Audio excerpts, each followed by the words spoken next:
Hi guys, welcome back to my channel. Today, mag-unbox tayo ng bagong bike ko. Tiri! Actually, binuksan na namin to kanina nung pagka-pick up namin sa seller.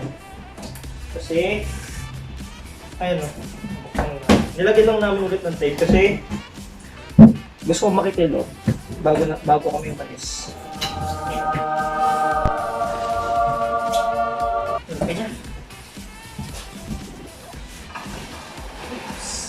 Yeah, boy.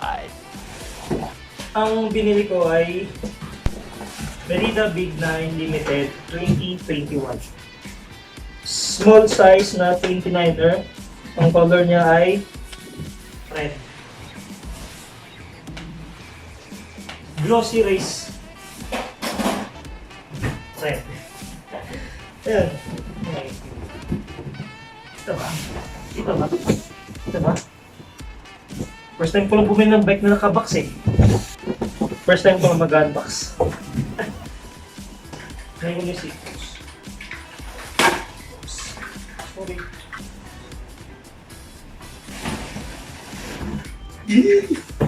Sweet baby. Siya po ay rin.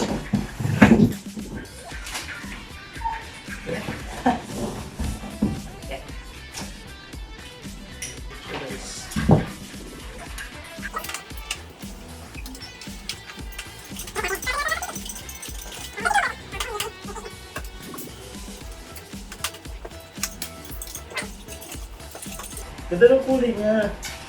Gusto ko yung color niya.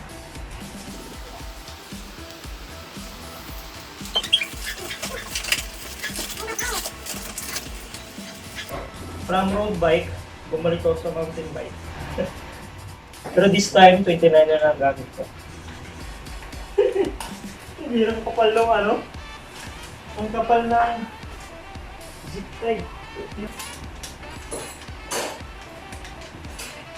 Ang gulong niya. First time. Wala akong tao nag-unbox na. Meron pa pala. May reflector light. Dalawa. Pagtiyak yun. Uy, ang galing ng multi-tool.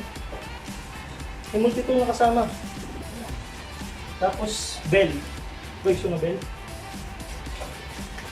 Tapos, manual. Cable. Cable. Para sa ano ata ito? Remote lockout. Tapos, meron pang extra manual. May sticker? May sticker to? So, yun. Tama ba?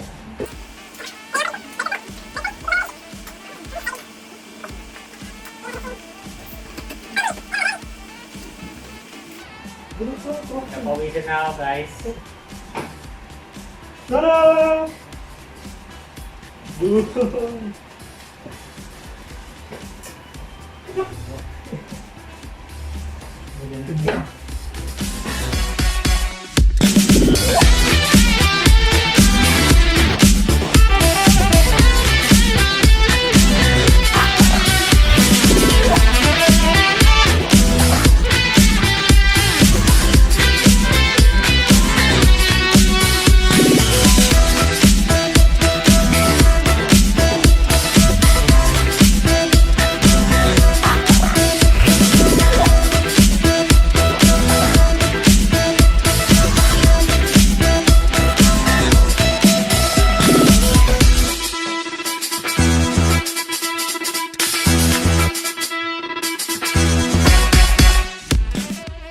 Oh yeah! So this is my 2021 Merida Big 9 Limited.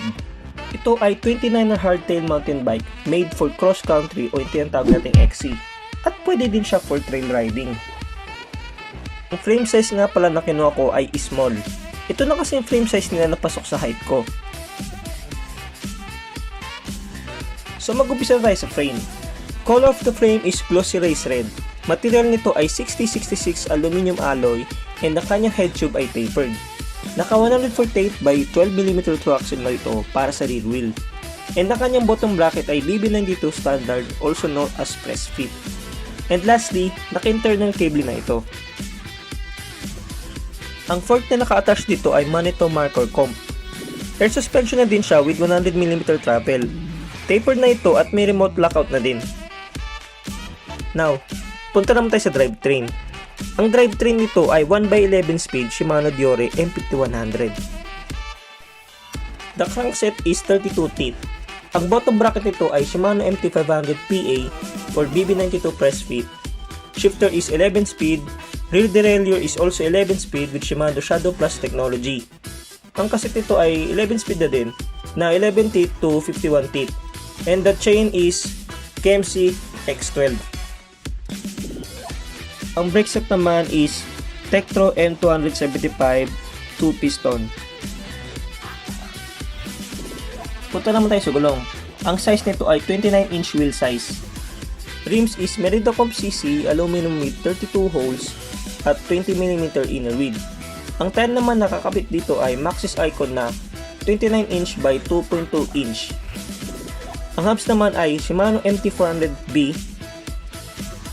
Sa cockpit naman tayo, handlebar is Merida Expert CC aluminum na 720mm wide flat bar. Ang diameter size naman nito ay 31.8mm. Stem naman is Merida Expert CC aluminum. Ang haba nito ay 70mm with -6 stem angle. Sa hand grips naman is Merida Comp EC with lock na. Saddle is Merida Comp CC with mini compartment na nakakabit na ito sa ilalim for multi-tool.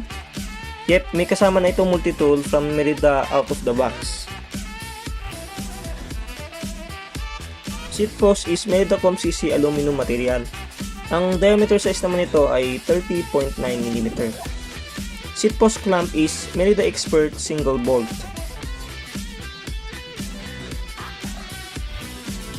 So yun na nga guys, ito na ang akin 2021 Merida Big 9 Limited.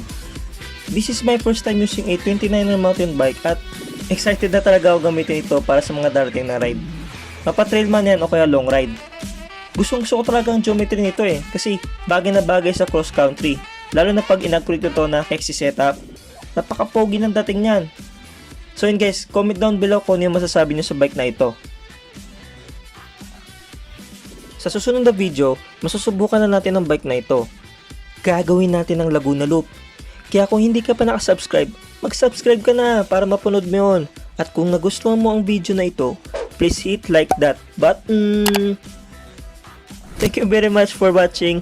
Magkita-kita na tayo sa daan and ride safe always.